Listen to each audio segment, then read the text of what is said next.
Dear friends, dear colleagues, good morning. We are glad to welcome you here at public discussion that is carried out by the New Europe Center with the German Center GIZ, and today we are speaking about Ukrainian and German relations.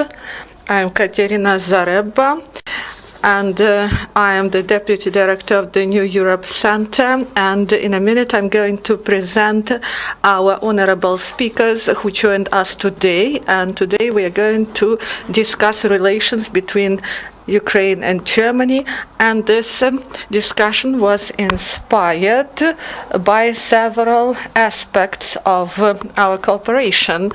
And recently in Germany, a new old government was formed, and for bilateral relations it means that the situation is new. This is reloading, and in German parliament they will have other people who support Ukraine, and some old problems remain unsolved. So there is big spectrum of bilateral agenda, and Ukraine and Germany should deal with resolving these problems. And now we carry out this discussion on the eve of two visits at the top level, the President of Germany, Mr. Steinmeier, and Guy Thomas, and this means that also we had high visits of German deputies and ministers and deputies of different parties, and there is great interest of on both sides, and also we prepared several researches that we are going to present and discuss. That's why I'm going to now give the floor to Ambassador Extraordinary and Plenipotentiary of the Federal Republic of Germany to Ukraine, Ernst Reichel, and he is going to tell us about the framework of our bilateral relations.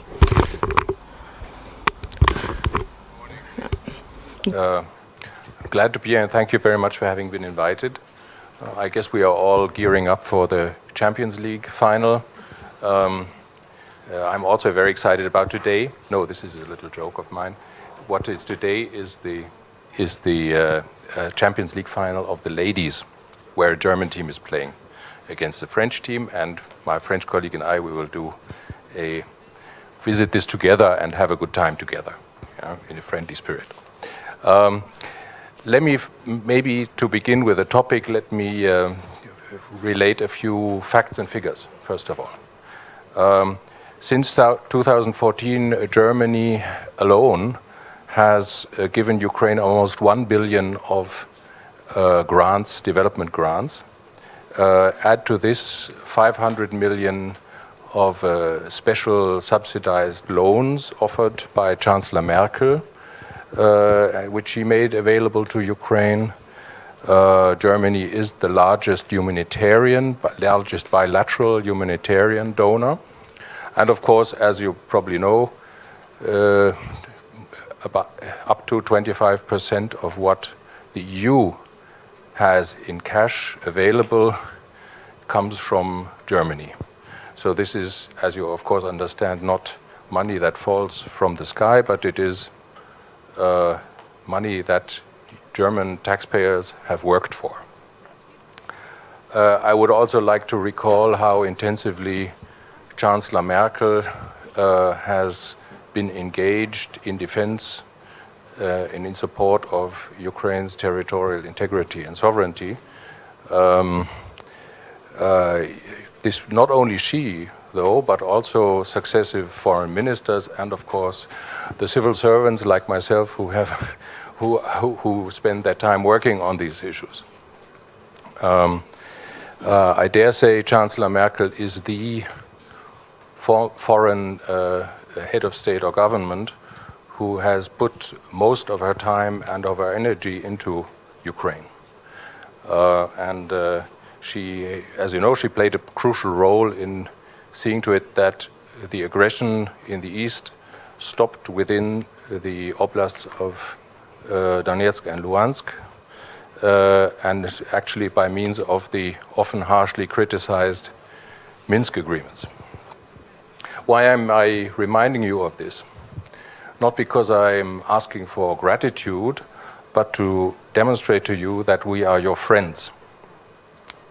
And in fact, Ukraine is for us a friend in particularly difficult circumstances, and therefore needs extra support and solidarity. But there's something that worries me that is not, as you may, I see the little bubbles popping up in your head now, which read Nord Stream 2, but it's not, I'm sure we'll come to this, but this is not what I want to say at the outset. What worries me is the increasing tendency in public discourse here to see matters through the lens of friend and foe or hero and traitor. In fact, Kiev Post has a weekly feature which is exactly named this way, Friend and Foe of Ukraine. I suppose this is to a certain extent due to the war situation Ukraine is in, but I believe it is harmful to Ukraine itself. Even among friends, it's clear there cannot be 100% agreement. There are areas where we outsiders believe we have advice to give, or matters we think we must insist on, as you know. And at the same time, while it is clear that Ukraine is not on speaking terms with Russia, I think it has been useful and good for Russia that Germany has always maintained a conversation with Russia, a critical conversation. And in particular, again, I would point at the Minsk agreements where I think this has paid out for Ukraine. When a friend takes such a helping role, he or she will not be able to fulfill 100% all psychological needs or expectations. Rhetorically, psychologically, whatever you can think of. But the fact remains that we are Ukraine's friends, and maybe even a more useful friend than a friend who always says exactly what Ukraine likes to hear, or agrees with everything and does everything Ukraine wants. Nonetheless, when we, or even only some people in Germany, do not completely fulfill Ukraine's expectations or say something unwelcome, it happens that public discourse here puts us into the box of what I mentioned earlier, the traitors. And that is a difficulty. For instance, there's some catchwords are phrases which have been used are the Schröderization of Germany. Actually, Schröder is a politician of the past, not of the present or the future. Yeah? They are all bought by Putin is a common perception, or agents of Russian hybrid warfare. Yeah? Now, I think you will all understand that this way of addressing your friends is for those who, in case of those who maybe waver in Germany about which position to take on Russia and Ukraine. In this case, at least you're not winning the hearts and minds of these people by giving them this kind of discourse. And in the case of those who are strong supporters of Ukraine and of positions Ukraine shares, and that goes for the government, in fact, it is insulting. You need to know that, yeah? Or at least those here who kind of use these expressions, and so need to be aware of that, I think. Being friends requires that one listens to each other's arguments and responds to them rationally, takes them seriously. I think goes for both sides, evidently, but I think that's important. And this is also why I'm glad that we're having this conversation today, so we can kind of open a rational level of discourse here. Please don't get me wrong, I'm not saying what I've just described is the dominant feature of German-Ukrainian relations. But I think since we are having a discussion here on how to deal with Germany, I feel that I also have to mention this, which is maybe a matter that will show its effects as a little bit like a slow poison will start having, it can have its effects in the middle and longer term rather. Yeah. My bottom line is, we are your friends, and please treat us like friends, and trust our good intentions, and if there are disagreements, which invariably there will be, let's try to sort them out reasonably. So this was now my introduction, but of course I know and I'm completely open to discuss any topic which is on your minds. Thank you very much. Дуже дякую, Ваша Високоповажність. Thank you, Mr. Ambassador. Thank you for your introduction and your remarks. They are very sincere. The friends could not agree, but on all the points, but we can achieve agreement, reach agreement on the more points, the more issues we can, and we will disseminate your remarks as wide as possible. I would like to give the floor to Andreas Schumann, von Schumann, Director of Bureau for Political Communication, German Society for International Cooperation, GIZ. Recently, the analytical product, the research was conducted which helps the understanding between the countries. The product is named Ukraine through the eyes of Germany. It would be very interesting for Ukrainians to see this research results. It was already presented in Berlin, how Ukraine is seen, is viewed by certain layers of German people from this research findings, the background of positions and the positions themselves could be understood. We're giving the floor to Mr. von Schumann. Could you tell us more about your work?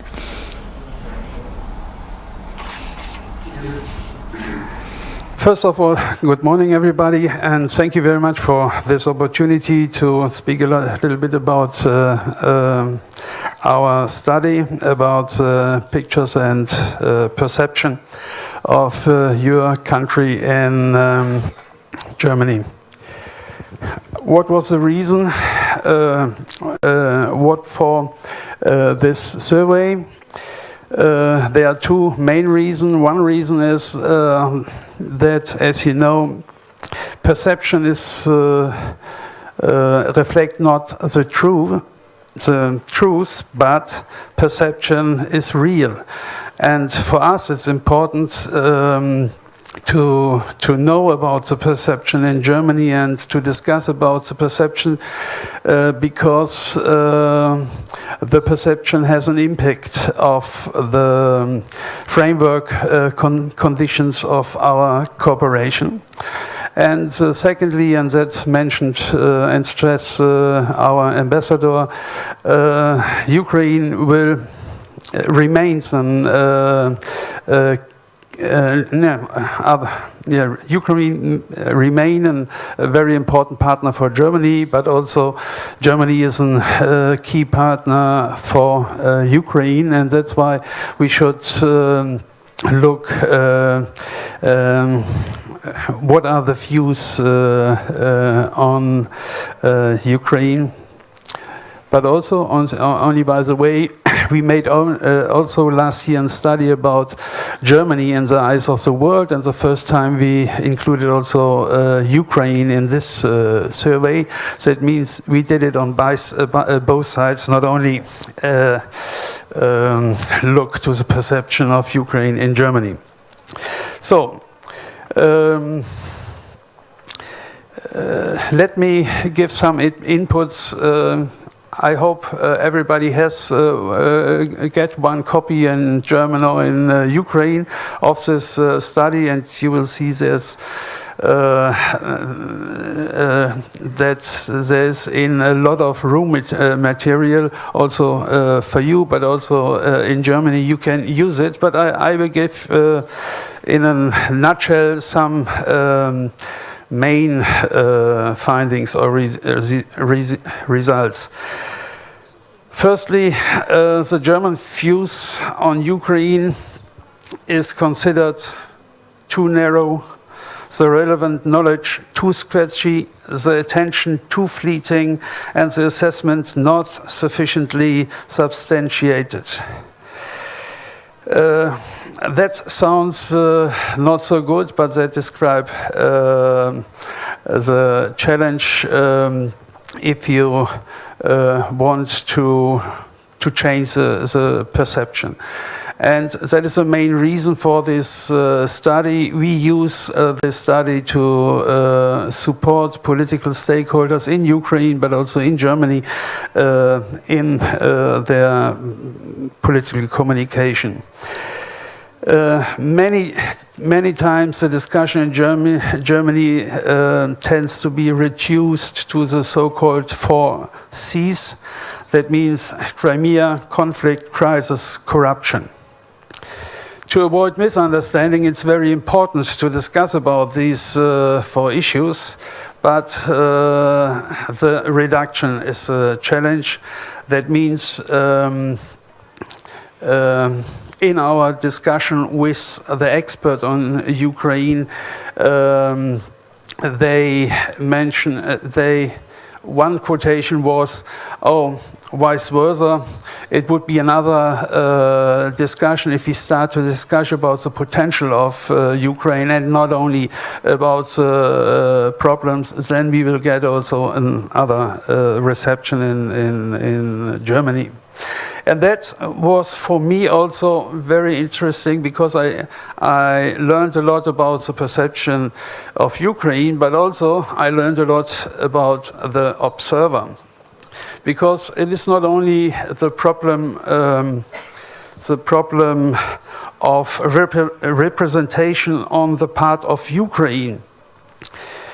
This distorted perception is mostly generated by the observer, because one issue is, and you know it, there is a three-way perception, in other words. The three-way relationship between Moscow, Kiev and Berlin dominated the interviews, dominate the discussion,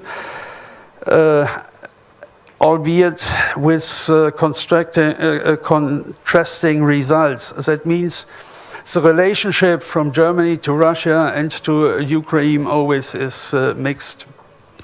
And but the perception is very, very different. On the one side is, oh, please don't disturb our relations to Russia with this Ukraine issue. But on the other side, there is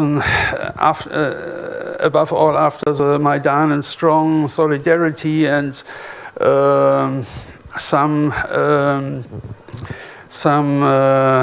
wanted to have not only soft support by soft power, also support by hard power. You see that is a wide range, but always the discussion is linked between this with this three-way relationship.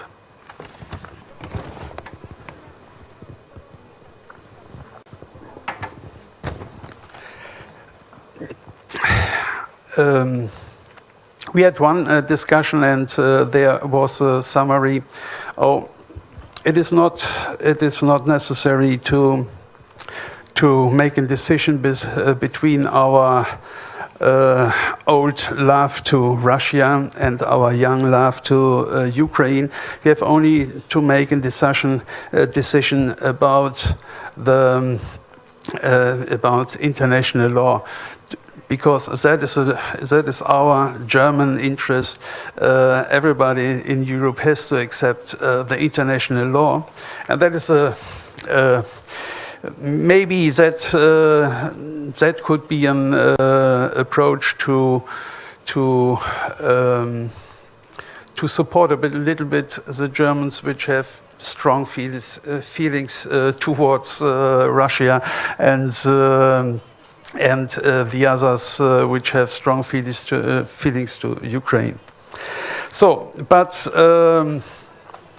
finally, I would like that we discuss also about the perspectives and what people in Germany expect about the future in Ukraine, and one main finding was a deep desire by these experts on Ukraine that Germany and the Germans would engage with Ukraine more frequently and intensively. And there were different motives, and but I think it's interesting to realize also these motives. One is the historical responsibility of Germans, another is the cultural diversity of Ukraine, and then the economic potential of Ukraine, the necessity to provide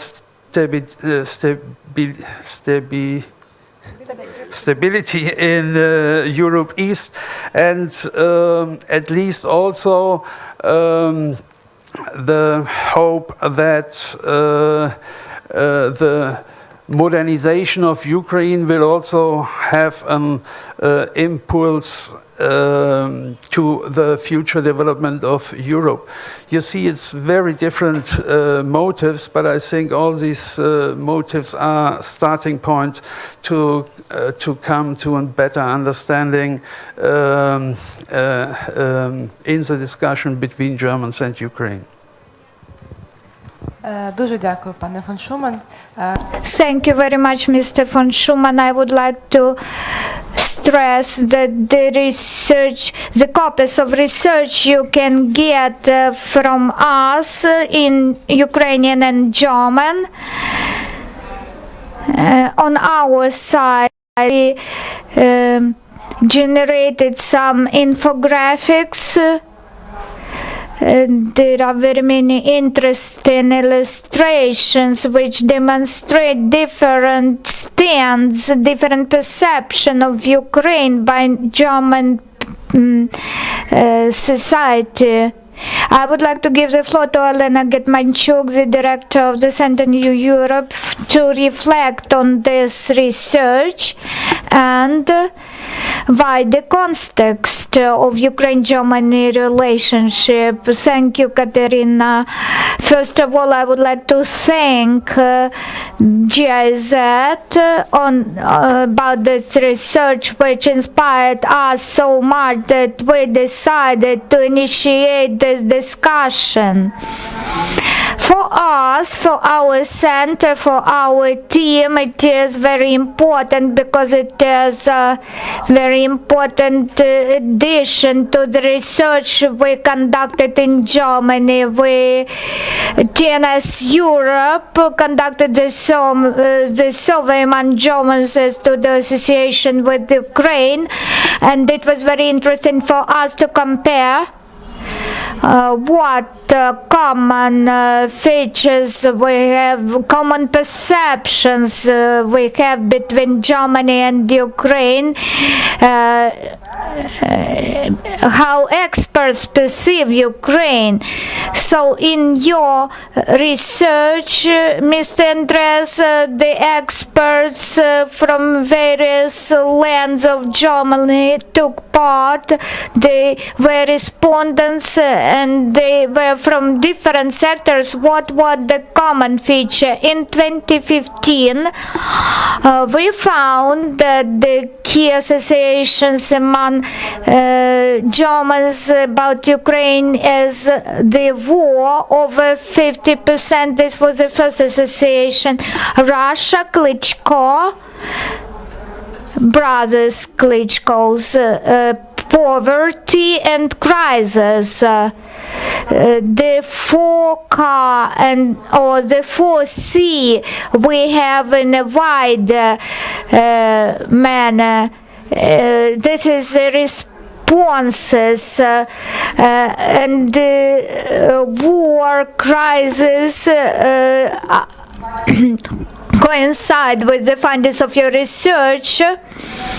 Maybe brothers Klitschko is the only not negative association. It is at least neutral and personalized. So, of course, based on our survey and your survey, further we can develop our strategy of relationship cooperation with Germany on different levels. As Ms. Katerina already said, in our center we have prepared the policy memo how Ukraine can work further, can deal further with Germany and the new old coalition. How should Ukraine approach Germany? So, and in close cooperation with the German colleagues from German think tanks who are our partners, we are cooperating closely with, and we will continue cooperating with them.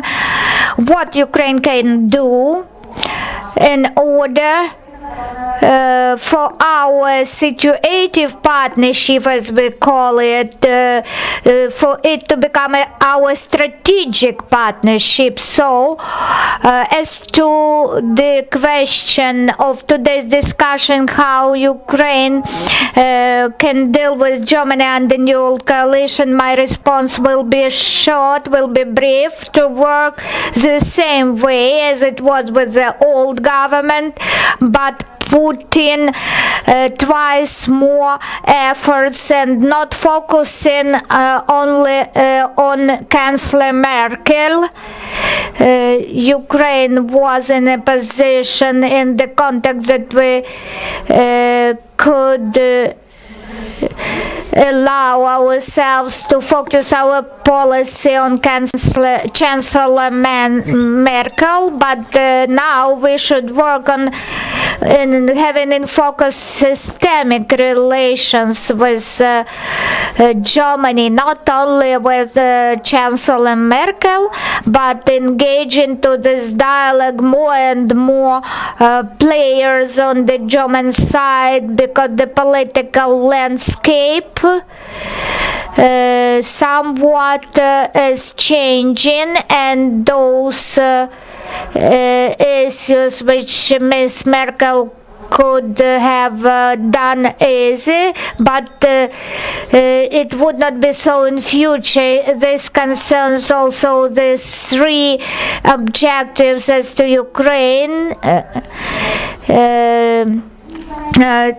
to preserve unity as towards Ukraine and help and facilitating to preserve unity of opinions towards Ukraine in transatlantic perceptions. We see the old coalition, but the government has changed a little. We see those people who in the ministries have already been cooperating with Ukrainian dossiers. There are some new ministers in the cabinet who know the topic of Ukraine. We can work with them. We should preserve the dialogue which we had at the level of state secretaries, and we should deepen the dialogue and to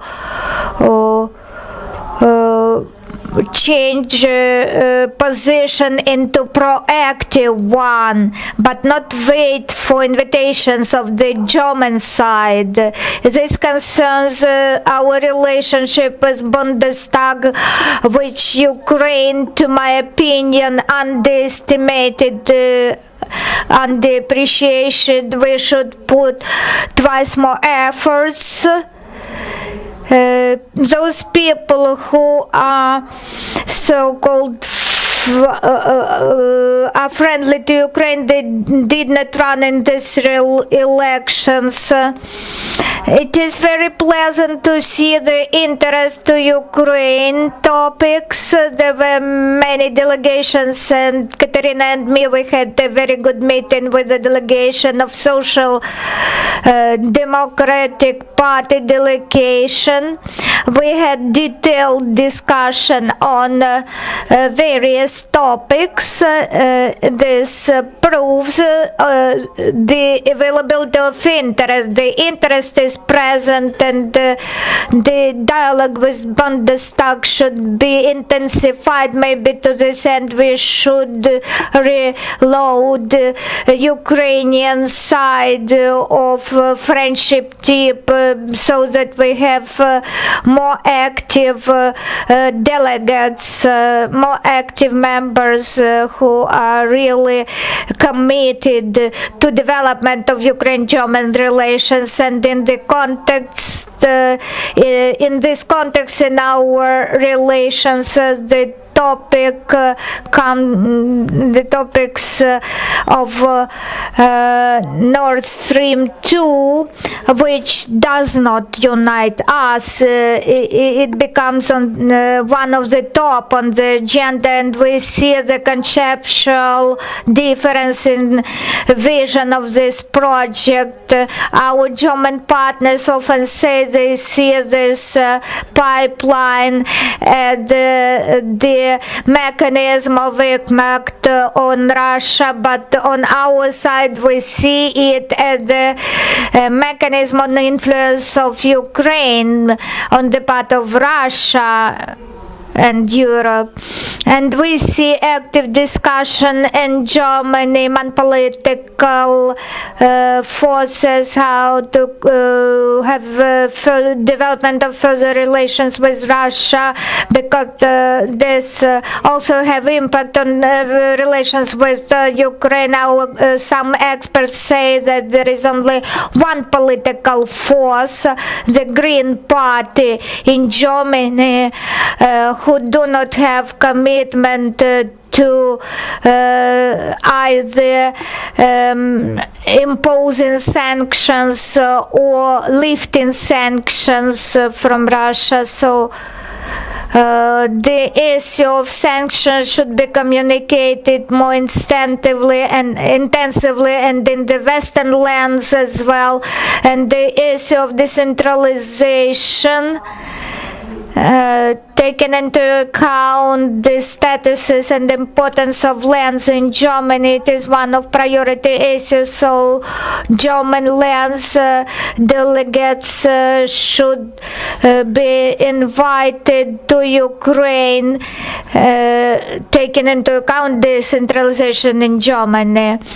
This would be the 10th visit organized by our team to Ukraine for leaders of opinions and German members will be represented, and we will be glad to include members from the lands of Germany, not only central government. And as you remember, the leaders of eastern lands of Germany, they have already signed an application to lift sanctions from Russia.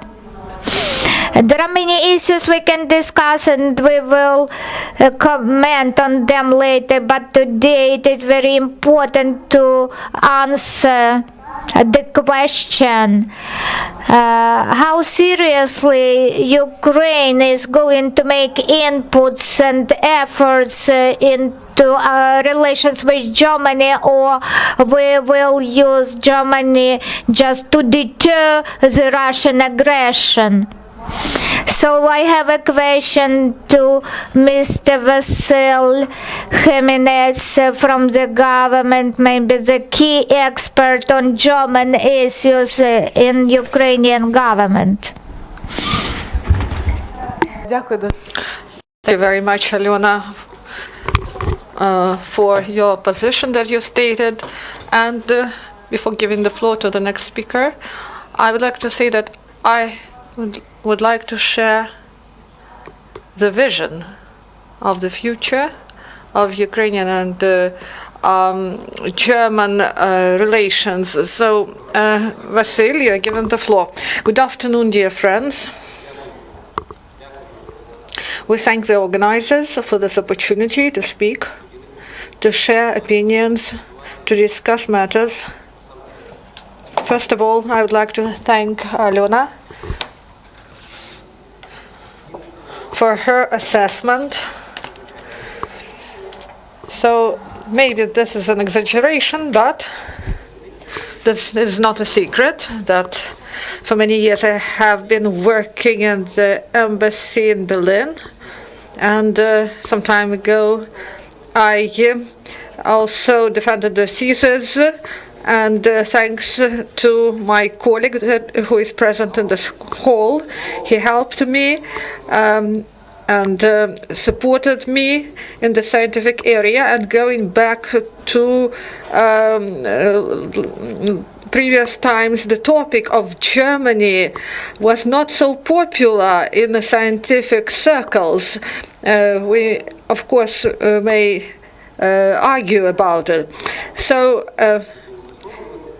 many opinions, they expressed the position of the department I had, and I have 5 or 7 minutes to present the topic. Of course, we can discuss these topics for hours, and these would be constructive and good discussions, but I would like to be brief, not to break the time limit of 5 or 7 minutes, and I'm ready for questions, of course.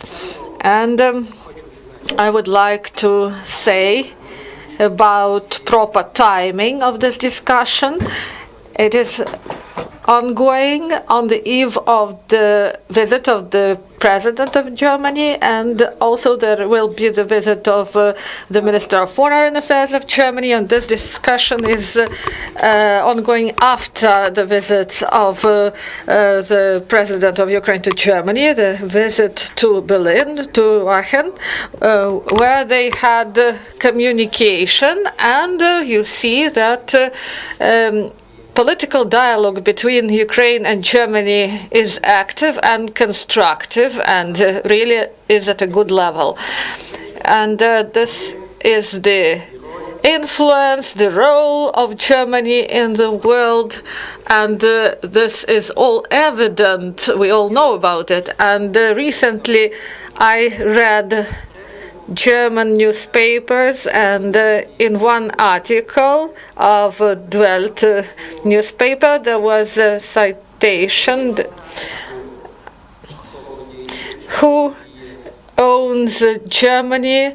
That person owns Europe. So this citation shows the importance of good cooperation And this relation should be at a different levels with our German counterparts. And going back to this article, I would like to say that the title of this article is like this: Future of Europe is identified in Ukraine.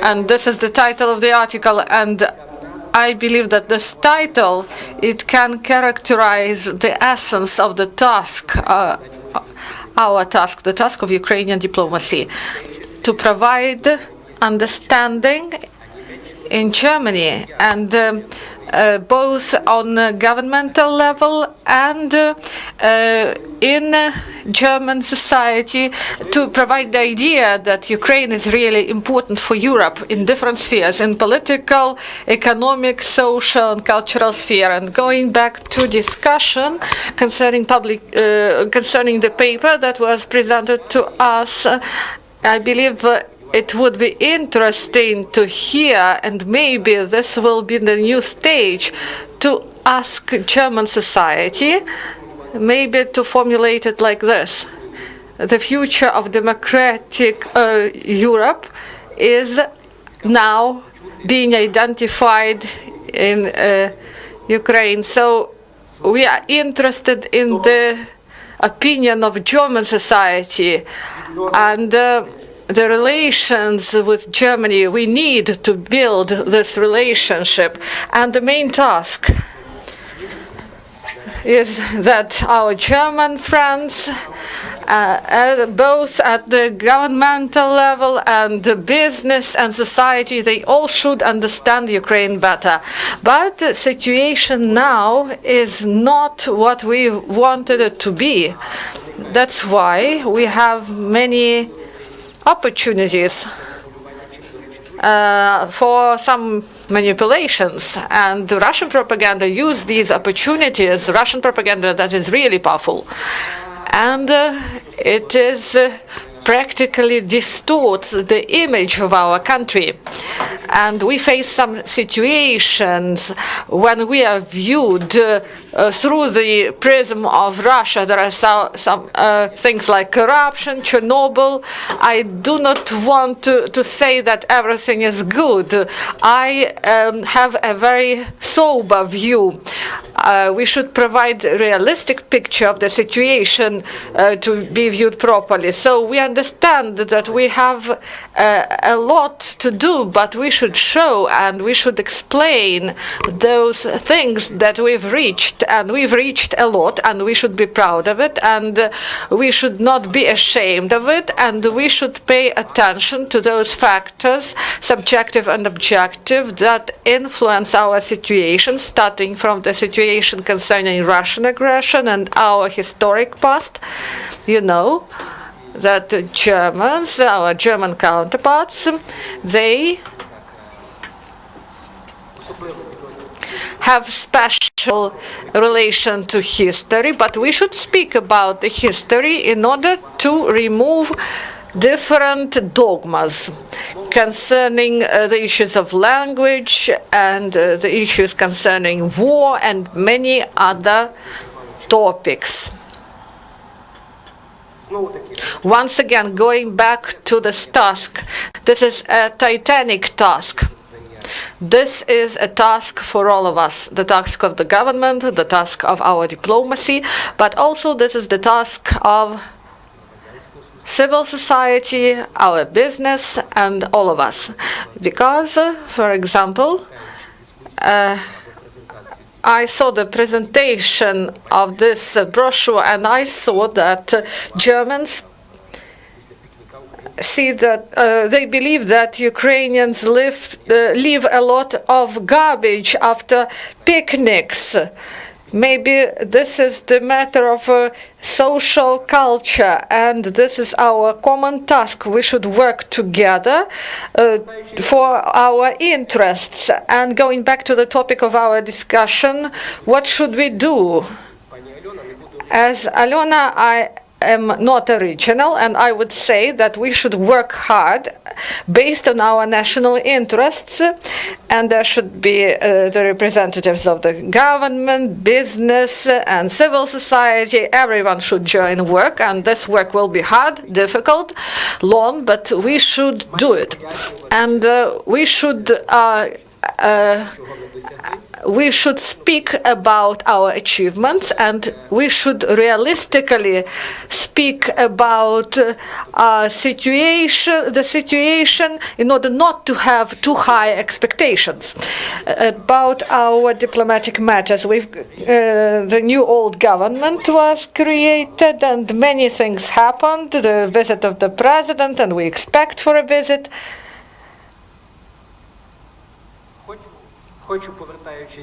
Going back to Alyona's speech, I would like to state the importance of cooperation with Bundestag.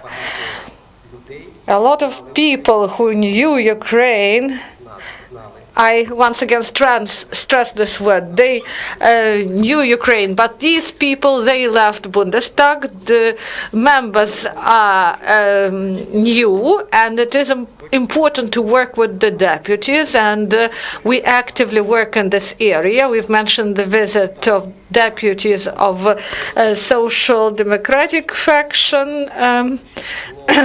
Once again, you should understand that this is really important. We should involve civil society or practice new forms. And in this delegation, there was an influential deputy who, when he was a child, a schoolboy, he visited Poltava in the framework of a friendship visit. Near Stuttgart, there are 3 small towns, and he went to Ukraine, and he's an influential politician, and he said, I want to go to Poltava because I visited the city when I was a schoolboy. So he came here, and he knew already something about Ukraine. What is also important, German deputies, they actively are interested in situation in Donbass, and they go there. And the Ministry of Foreign Affairs, we help them, we cooperate in this. But not only deputies, we need experts. And Alyona and your colleagues and no Kirby Foundation experts also plan the visit. So people open their eyes on the situation. They have new vision of the situation. And I believe that in Germany there is psychological factor. Some people in society do not want to recognize that this war there is ongoing because of Russian aggression. And you all witnessed when the new Minister of Foreign Affairs in his inauguration speech, he said such a phrase that he said Russian aggression against Ukraine, and he is criticized by Social Democratic Party, he is criticized in the society. Recently, Spiegel published a big article about this topic, and people, educated people in Germany, they compare the new minister with von Moltke, who was the head of Polish staff, and he said that he tries to escalate this military situation. So we should discuss this topic. Once again, there is new government, the same chancellor, and for us it is really important. And the president of Ukraine has good relations with the chancellor, and they discuss all the sensitive issues that was voiced. This topic was voiced today, the sensitive issue. And the discussion is ongoing, and the best way is to communicate directly, as you know. And I call on civil society to be active. As of today, we have contacts and they are more active, but unfortunately today we do not have a youth union. And here Mykola Movchan is present here, Deputy Minister on Youth Matters. And we should have some institution, some organization, special organization, like, for example, in Poland. And we do not have an organization as German, Polish or Russian forum, and we should search for opportunities in order to strengthen the dialogue of bilateral cooperation. And gradually, I do not expect that we can do it in the nearest future, but gradually, step by step, we should go and touch the hearts of German people in order that they improved their perception of Ukraine. So what is also important, in Bundestag they created a group of cooperation with Ukraine headed by a really influential, competent politician who is really interested in the topic of foreign policy and in Europe.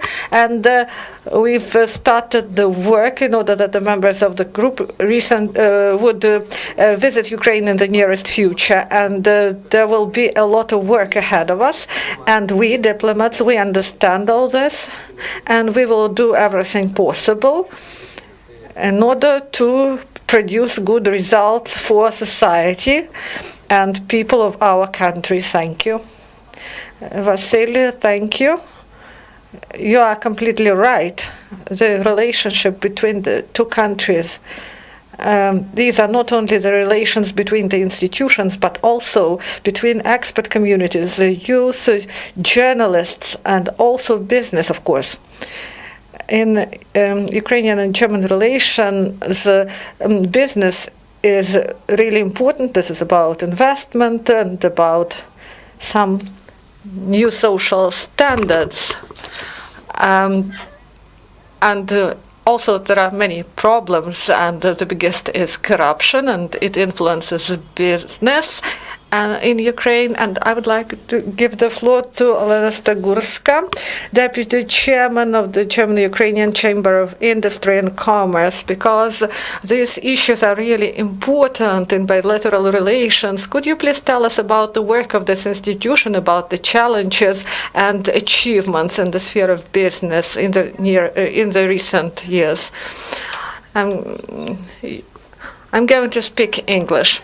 Have 5 minutes to say good morning to your excellencies, distinguished members of the panel, ladies and gentlemen. I'm very honored today to talk on behalf of the German-Ukrainian Chamber of Commerce and Industry. And just on a personal note, I'm doing that on a voluntary basis because I'm responsible for an international law firm operating in Ukraine and also working a lot with the German-based clients.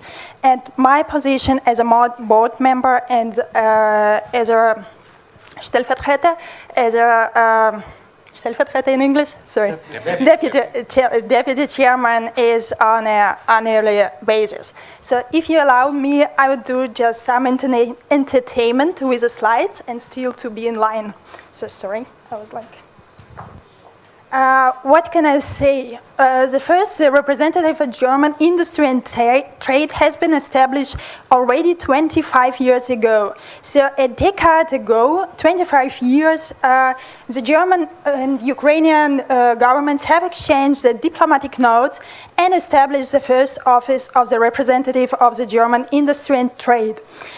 Coming back to just a couple of years ago, it has been established the German-Ukrainian Chamber of Industry and Commerce. And that is what you see maybe on the behalf of the logo, there's AHK. AHK, that is a German introduction for the foreign chambers of commerce. And just some short notice to introduce it. And as you see, 2016, it was exactly during the times where the German and Ukrainian diplomatic and also economic relations have been extended further. Just some short notice about the organization of the foreign chamber German Chamber of the Commerce. So AHK, it stays in German, once again, for the Chambers of Commerce. 130 locations, 90 countries across the world.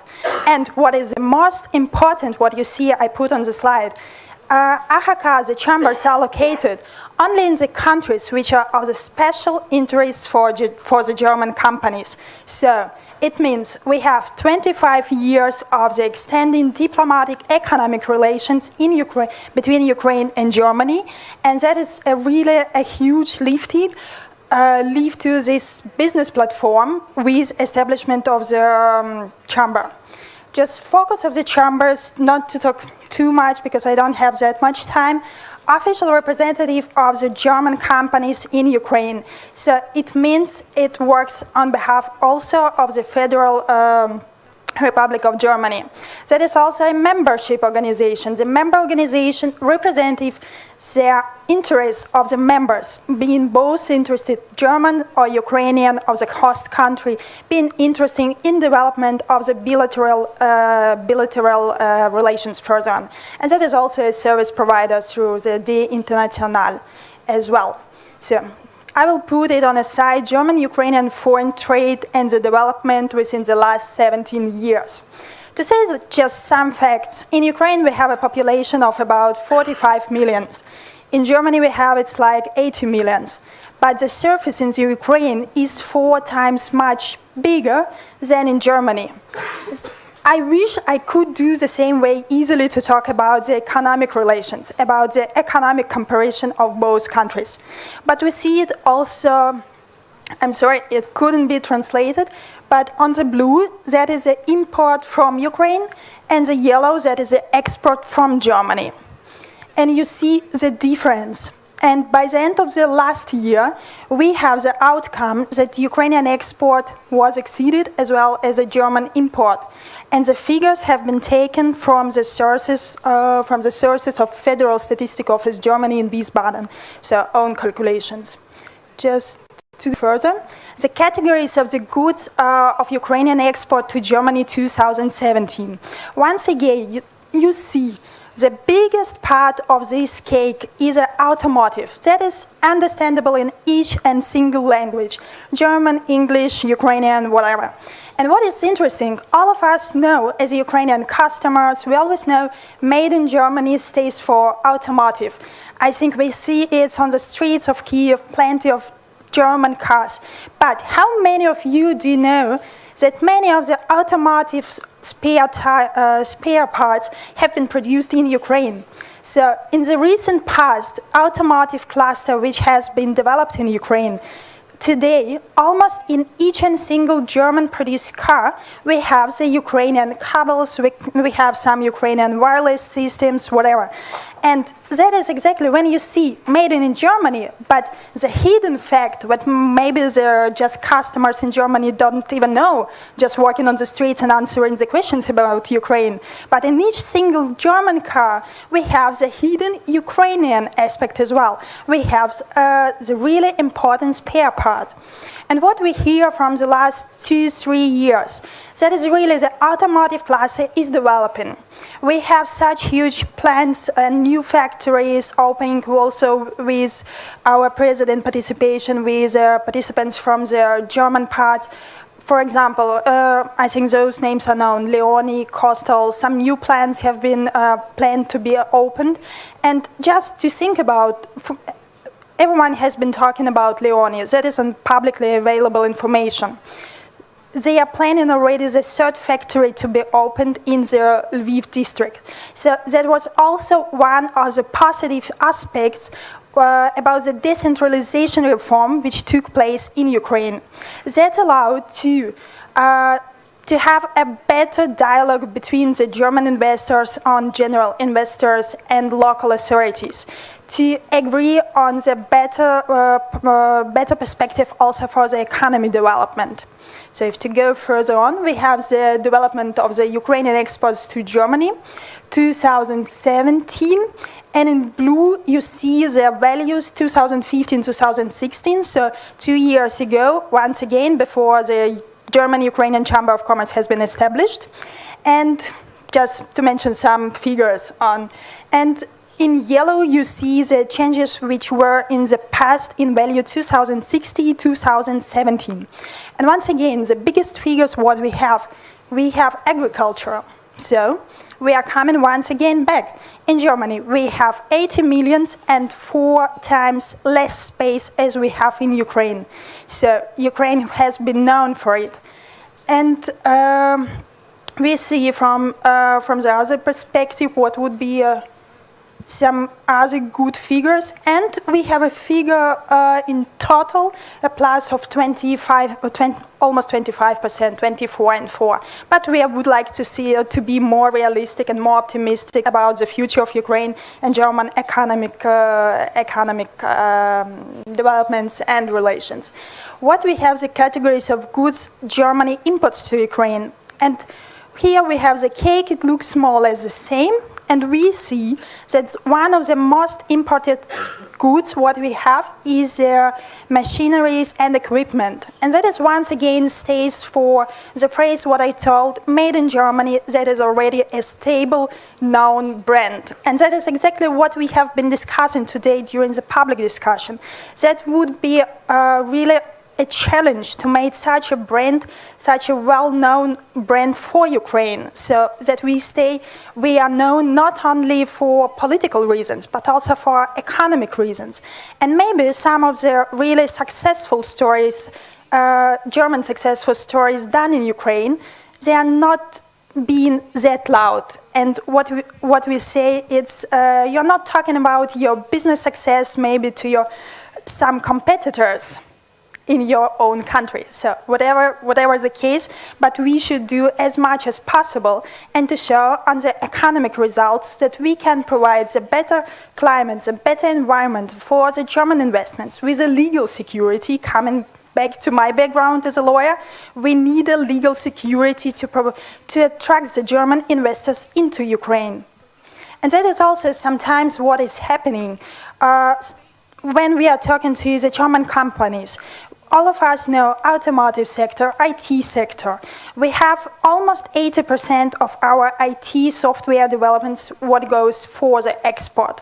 Everyone knows about that, or at least hears a little bit.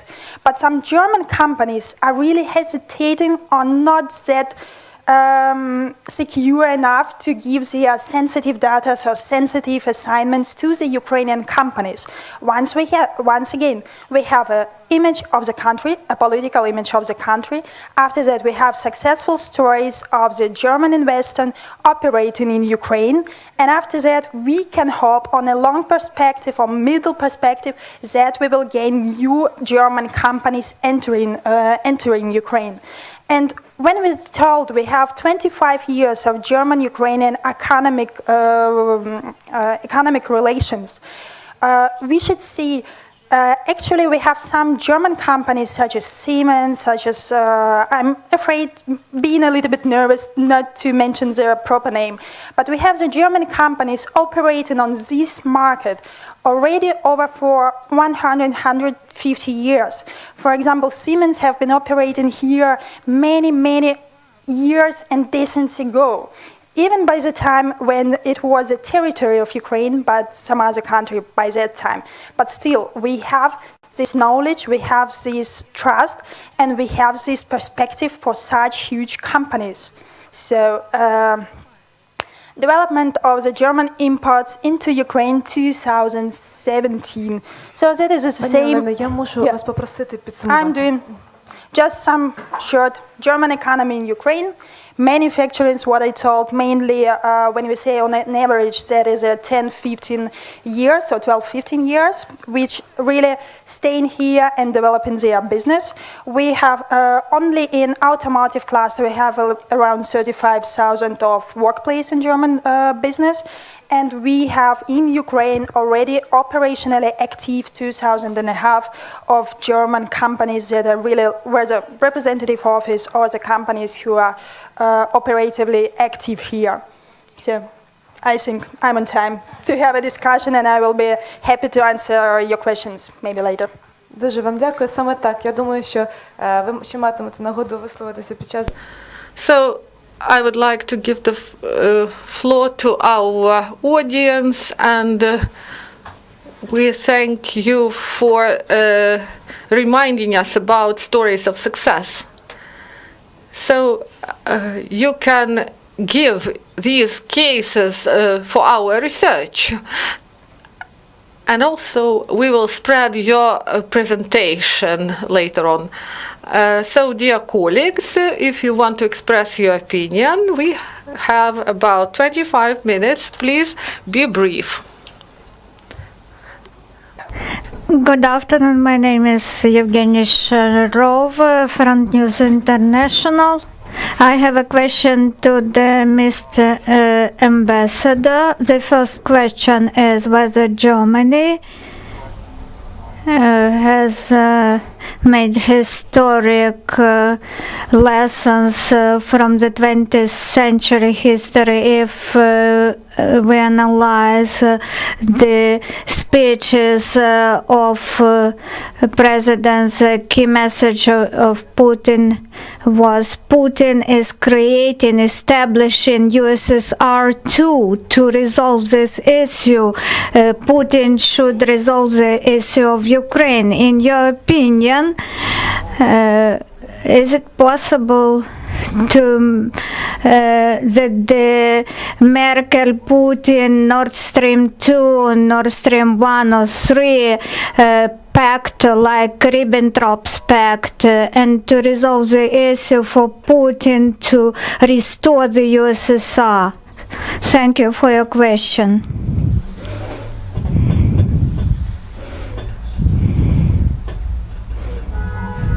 I have a short remark and a question to Olena and Mr. Reichel. The first remark is as a member of top-level group of cooperation between Germany and Ukraine in 2005-2006 and about the office in Sebastopol, which is occupied. First, Mr. Reichel likes mathematics, me too. 1.5 billion euros got by Ukraine from Germany as an aid during 4 years, as you said. This is very good fact, but during 30 years, if Nord Stream 2 is realized, implemented, Ukraine will be losing 2 billion every year. I said everything in my article in the Mirror of the Week last Saturday. The second question concerns this memo, which does not contain the word Crimea. There is Donbass word, but no Crimea. And this respects the policy of Germany of today, Hermetization of Crimea, placing this topic to the next generation is not allowed. We remember Donbass, but we forget about Crimea. This is impossible. The third remark, the recent visit to Sochi to Putin by Chancellor Merkel and the topic of arrest in Ukraine of the Russian news agency representative topic arrest, and Ms. Merkel promised to talk with Poroshenko on this issue, but we do not remember, we do not hear anything about Oleg Sentsov and 71 persons been detained by Kremlin in Crimea. We do not hear anything about this, but we hear the reaction to Mr. Putin's issue. And we have prepared the letter to Mr. Ambassador and the copy of our letter to Ms. Merkel. I will give it to you now, Mr. Ambassador, and proceeding from this, I have one question to Alyona: why Crimea topic is not in this, in the framework of in the scope of this memo? I lost my job in Sebastopol, and Mr. Shtiblikov also and another person, they are detained in Federal Bureau of Investigation of Russia's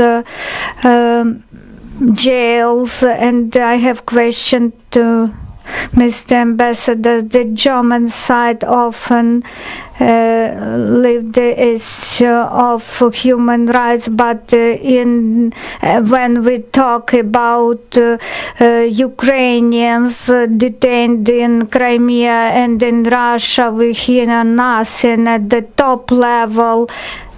There are only some standard phrases in German mass media where the human rights policy of Germany really coincide with its priorities, political priorities as concern Ukraine. And taking the phrase who owns Germany, he owns Europe. The one who owns Swiss canton of Zug, where the Nord Stream office is located, this person owns Europe. We should give the room for answer for Mr. Ambassador. Very broad questions with a lot of, okay, let's call it information given, yeah, where I have to contradict you. Yeah. First of all, I mean, or secondly, you remember that I spoke about maybe engaging less in accusations than in exchanging sober arguments. What I'm hearing here, Molotov, Ribbentrop, no mention of Crimea or Ukrainians in jail in Russia, and so this is extremely emotional and suggestive, and secondly wrong. Yeah? But let me take this one at a time. I mean, there's so much points touched upon, and I would have to contradict each and every one of them. Yeah? And that is, of course, put me in a difficult position because I am under time constraints here. But so I wonder, the first starting point of the first question was, has Germany understood the historical lessons of World War II? Well, honestly, you have doubts? I mean, all I can say is, of course we have, and I keep saying this on every occasion where it fits. Yeah?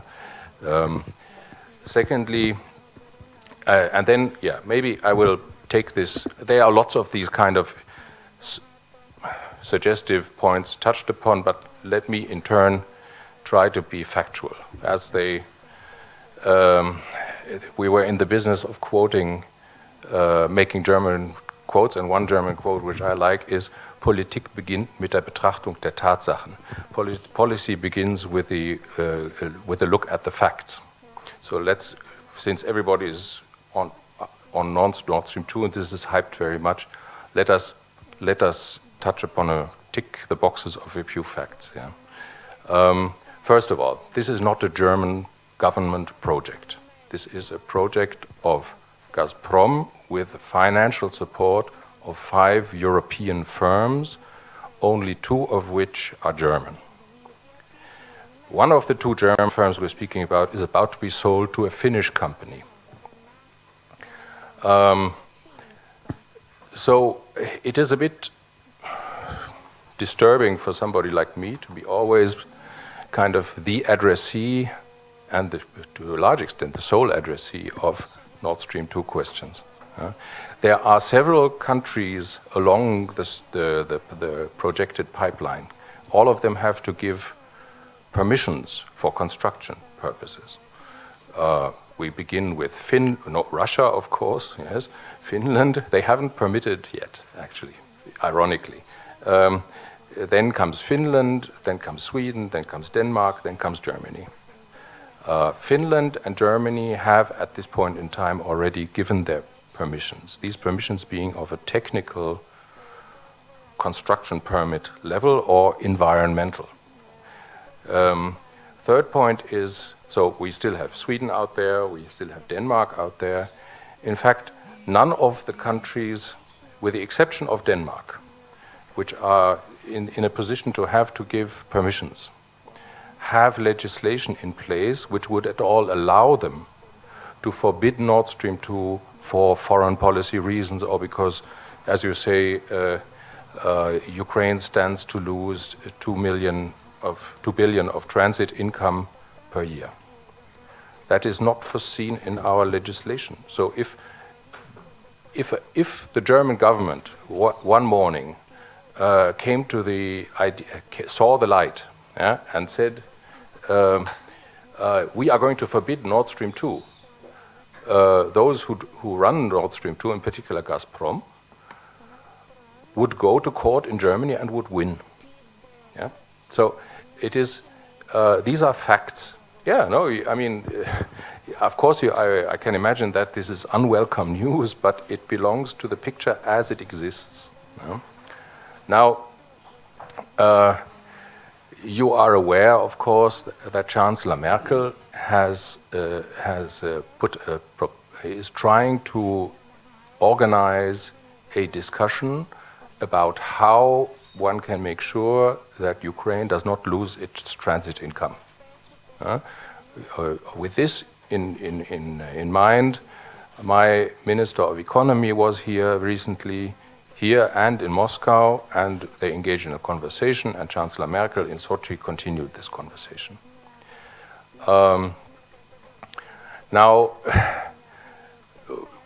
while discussing this, we have to be clear about what is it that Ukraine is really raising as objections towards Nord Stream 2. Because if we settle the matter of transit income, then why is it that I get these highly emotional, suggestive questions? Yeah? The answer that we tend to get here in Kiev is, this is not a matter of money. This is a matter of national security. Okay. Let's try to break down a little bit on a factual basis what this may mean, national security. There is the argument out there that once the first argument is Russia is unreliable. It breaks contracts. Correct. We've seen that. In particular, it breaks contracts with Ukraine. However, if there's no contract on gas transit with Russia, how would Ukraine earn transit income? Yeah? So I think there will need to be, also in the future, beginning 2020, there will need to be a contract. How can we increase the reliability of Russia as a partner in such contracts? One answer is, and that is the answer we are trying to give, is to involve third parties into this relationship, be it on a political level, be it on a commercial level. Commercial would be a consortium or some sort of participation of European firms in the management of the Ukrainian gas transit pipeline system. And political would be what has been kind of suggested by Chancellor Merkel, to have a fundamental agreement which is struck on a political level between the leaders, which is the basis of such a commercial situation. The other thing is, the other argument that I hear is that once gas transit, Russia is not dependent on Ukrainian gas transit, the coast is clear, Russia can attack Russia on a large-scale basis without any obstacle. Well, the first thing to say about that is, you all have experienced that the continuing gas transit has not been in the way of the annexation of Crimea, and it has not been in the way of aggression in the East. So what makes you think that, and you know better than I remember very clearly, I'm sure, that there was a lot of danger out there that Russia would go further with the troops they had amassed at the border. So what makes you think today that the gas transit is the factor that keeps Russia from doing things that are against international law? I don't understand completely. It's not like the gas pipes are a physical obstacle to any military advance of Russia. I mean, I've been to Bar, by the way, a compressor station which is being refurbished with the German support. And it's an important installation, but it's not like a physical obstacle. Yeah? The pipelines themselves run underground. It's only the compressor station that is above the ground. Yeah? So when such statements are being put out, like matter of national security, can we, among friends, be a little bit more specific and factual and discuss what this means concretely? And if we do, I think we can maybe have better chances of finding a way of coming together than if we throw these big statements at each other. Thank you very much. Дякую, прошу. Так, пані Олена.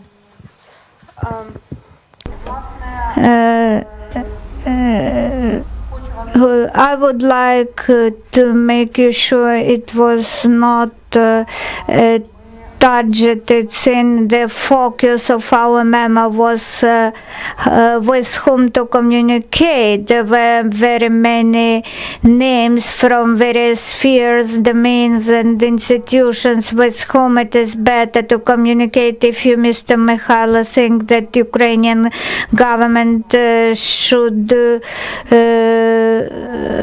be reminded that Crimea and human rights violations should be represented in the memo, and militarization of Crimea should be also mentioned. Our memos, they are for discussion. That is why we organize discussions like this. To my mind, these topics are perceived, understood good in Germany, and they condemn everything which is connected with the occupation of Crimea, even more than the situation in Donbass. So the situation is not ambiguous. We can add Crimea into our memo.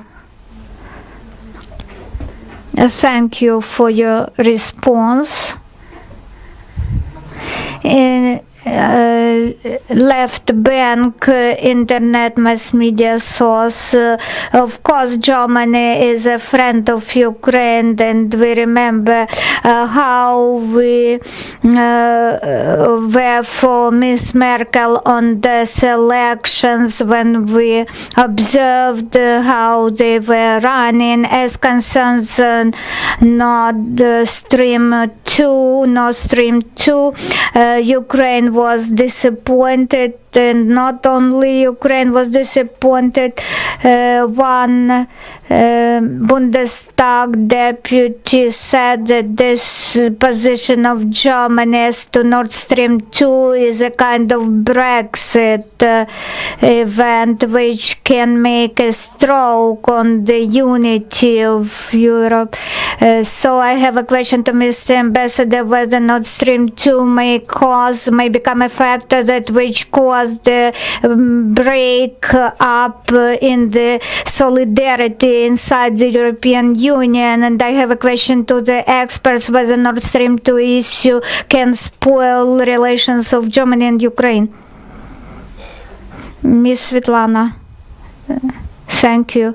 Svetlana Goodsall, National Institute of Strategic Research. I also have been working on the issues of relations between Germany and Ukraine. I visited twice Bundestag with scholarship studies, and I knew politicians those days in person, and as compared to 2006, as concerns Ukrainian-German friendship group, I wrote research for Prism company. We had political interest. I addressed 4 deputies of the Verkhovna Rada, our MPs. I asked them whether this group is active. They said we are members of the group only formally. You can address our head. It is true. This is the issue, that this group should be more proactive. How can we increase interest among MPs? The second issue, I am now writing the next intern material, and I am reading more and more German mass media sources, and I see the phrase "nothing works without Putin." Maybe this is a question to Mr. Reichel. It is conscious policy of Germany, or it is a part of hybrid war against whole Europe, not only Germany? Thank you. We cannot take more questions, so please, our honorable speakers, could you answer the questions now? We can start with Miss Alyona. No. Then Mr. Vasyl, you're welcome. Thank you. Several thoughts, including as concerns the topics which were risen. The topic of activities of German companies, it is very important that today we have the days when problematic issues in our relationship, bilateral relations always included the topics of commercial firms, and it is not in place now, and the positive effect of decentralization is highly appreciated by Germany now. German companies can address local authorities, and German-Ukrainian commerce and industry chamber was established. The businesses come not only to produce but also to improve living standards.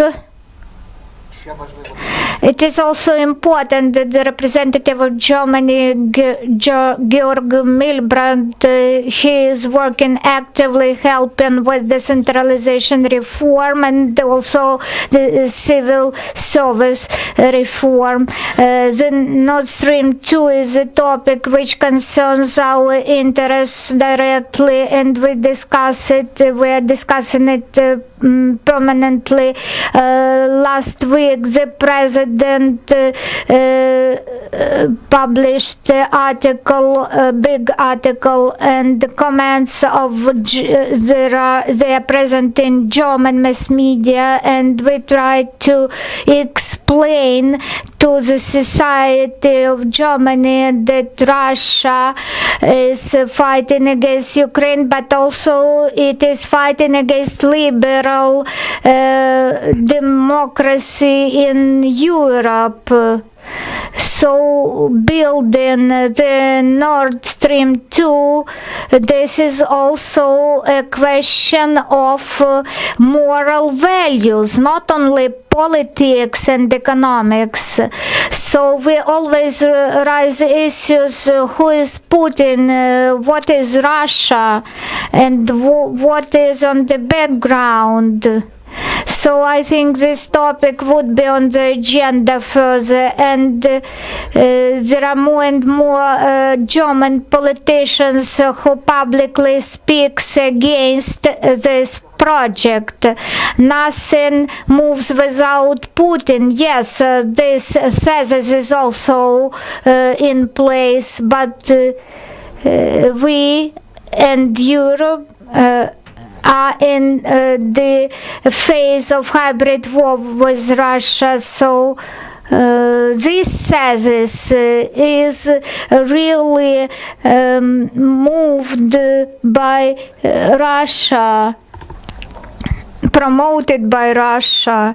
So some pro-Russian companies, they get finances from Russia. We got facts which demonstrate the core of this hybrid war, and it is important for us, for diplomats, to explain who Putin is. Yes, he is everywhere, nothing moves without him, but he ruins, burns everything. MPs, they are separate branch of power, and in the Verkhovna Rada we have MPs who maybe they are not members of the group of cooperation, but they have cooperation with German partners.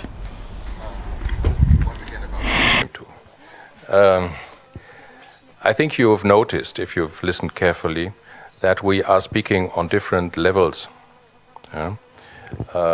Vasyl, whom I have a lot of respect for, says this is a moral issue, while we are saying, what can we do in practical terms to help Ukraine?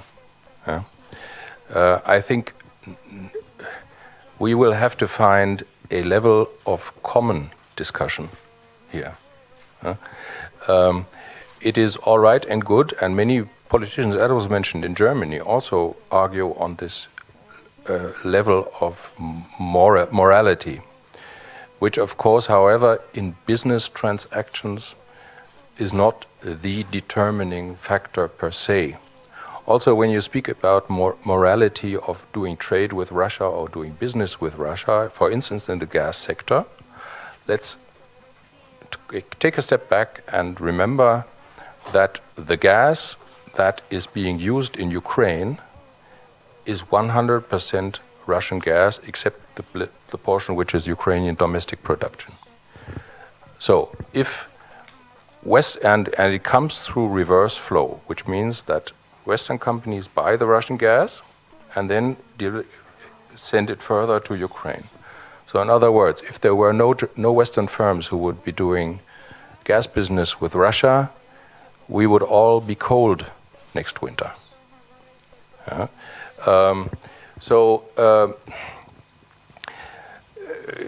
Moral discussions have the tendency to be absolute. And there is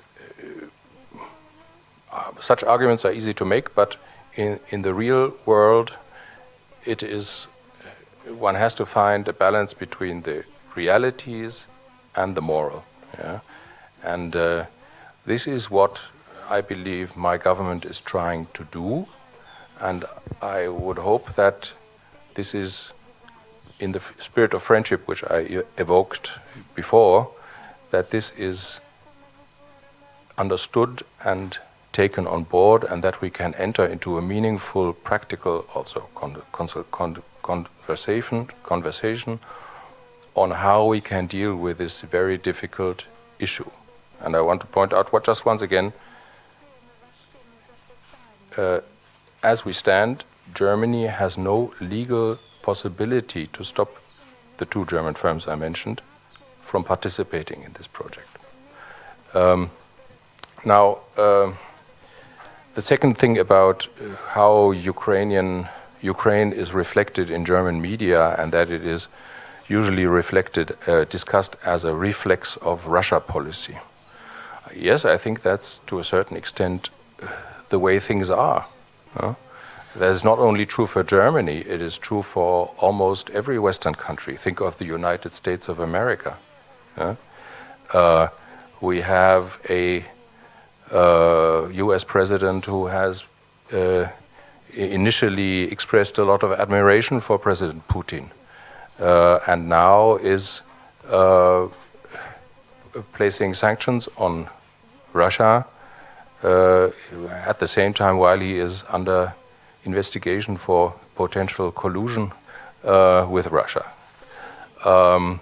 At the same time, we're talking about whether somebody in Germany has pressed all the buttons regarding prisoners or Crimea or such rhetorical necessities for the Ukrainian discourse. But we are having an Italian government being formed, which consists of two coalition partners, which are both Russia friendly, if I'm not mistaken.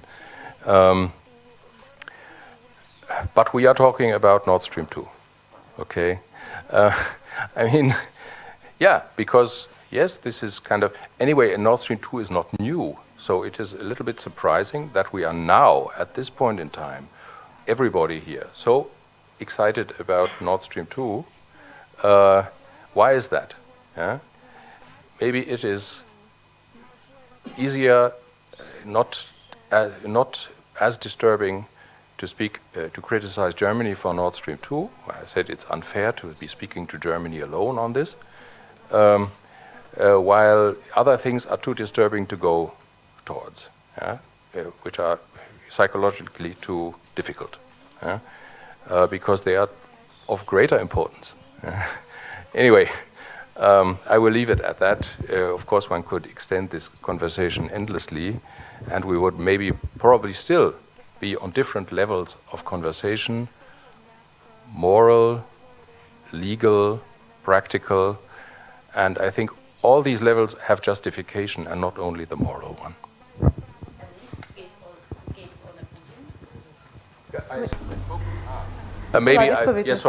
I didn't really fully address this question. Nichts geht ohne Putin.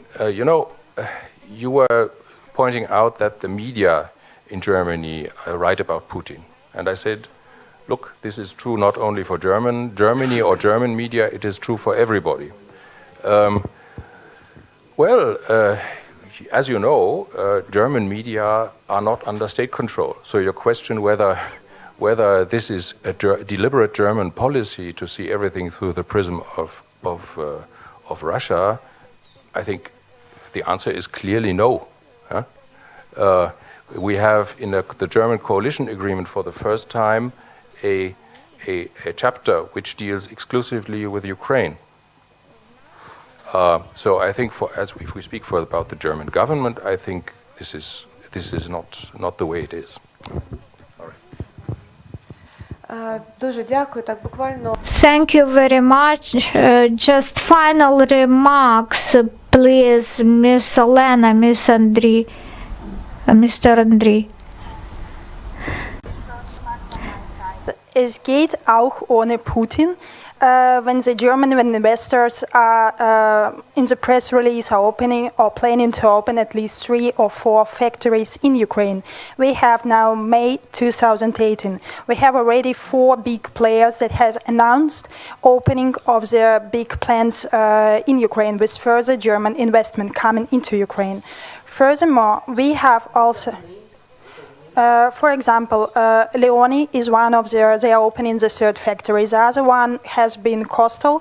They have been discussing about the new factory close to Kiev region, what I read from the press release and also from their district authorities saying for them. Another one press release, it has been published in March 2018. The company fix it, or I don't remember, but they are doing the constructions works. They have already one factory close to Kiev, and they are now trying to get a new plant, to build a new plant in the western Ukraine, in the Lviv region. And their fourth one is the Klingspor, so also one of the big players. So as long as it, initially, for the German economy, as long as it is a profitable business, they are coming into new countries. I just came back from Berlin, and the main idea was last week what has been discussed on a personal note, not talking on my behalf of the Ukrainian German Chamber of Commerce, but the German companies have enough of business already in Germany, so it should be really very attractive from the profitability and so on, to come to the new markets. So, and we see on the 5th month of the year, we have already 4 big projects, which would allow to create the workspaces for Ukrainians and to avoid the brain drain what we have in Ukraine at the moment. If we have the workplaces, we have the workplaces for the Ukrainians organized by the German investors. So it's only the economy, it's about the figures. Now political content. Дякую. Дякую. Прошу пару речень.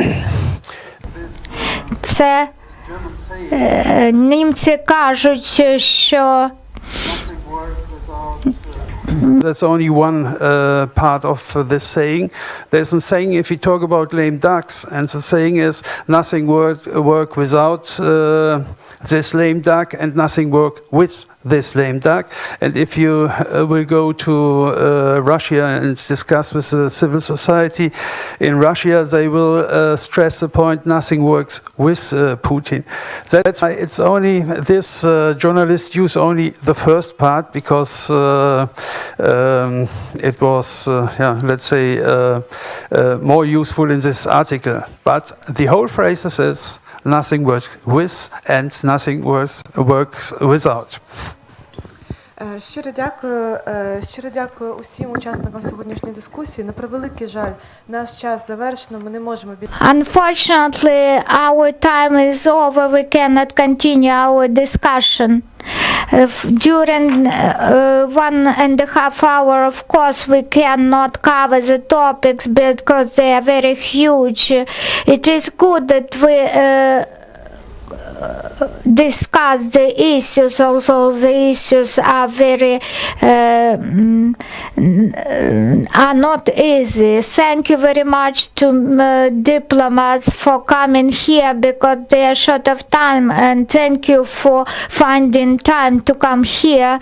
And you can take all copies of all publications. Thank you very much.